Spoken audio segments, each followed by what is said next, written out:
Things I learned after marrying a Mississippi woman.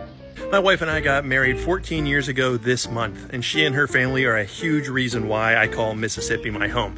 But if you're from the north and you move to the south and you've fallen in love and you're looking at getting married down here, let me tell you a couple things to keep on your radar. Putting her cast iron skillet in the dishwasher is grounds for divorce. If you ask how she's doing and she says fine, figure out what the problem is really fast. Same goes for if she ends a text message with a period. You will never know more about plants than she does.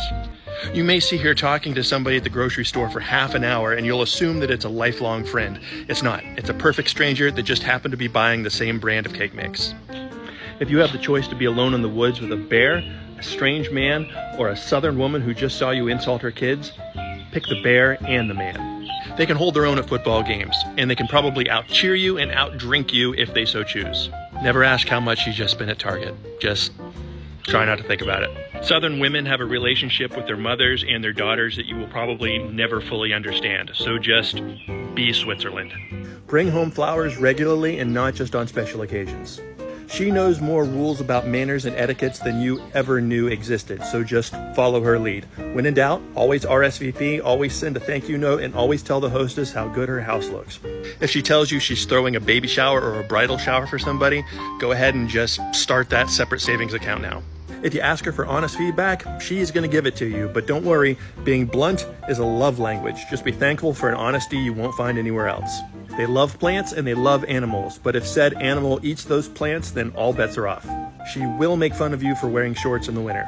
Get used to the fact that whenever you're out in public, you are probably no less than 100 yards away from one of her relatives. If you hear her start to count to 3, just save yourself, the kids are already lost. Not sure if this is universal or just my home, but she will bring home every stray animal she finds.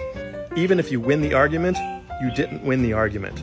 Somewhere in the attic is a box of decorations for every season and every holiday, and just get used to the fact that your house will always be seasonally appropriate. If you want the facts about a story, watch the news. If you want the tea, ask your wife. And the amount of tea and the amount of flavor of that tea goes up exponentially according to how many friends she has around and according to how many glasses of wine she's had. You can learn more at a Southern wedding reception than you can in 4 years of college. She may go to church, but she knows how to swear. Getting ready is a term that means she'll be done somewhere between 5 minutes and 6 hours. Her friends know all your secrets.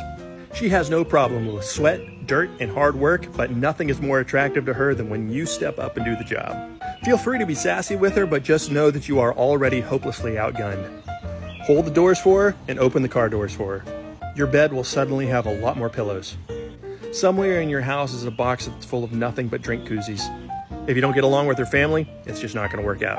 Get used to the idea of having more than one Christmas tree. You may even wind up with one Christmas tree per room. Just because she's smiling doesn't mean you're safe. And finally, she will love you with every ounce of her being, and she expects you to do the same. If you treat her right, she will make you the happiest person on earth. Treat her wrong, they will never find your body. And I'm not kidding. She looks at the song Goodbye Earl as an instruction manual. And if you don't believe me, get her to sing it sometime at karaoke and just watch her eyes. Plus, she's seen every crime documentary on Netflix, so she knows how to get away with it. So, what did I miss? What advice would you give to a guy from the north who has his eye on a woman from the south? Let me know in the comments. I can't wait to read them.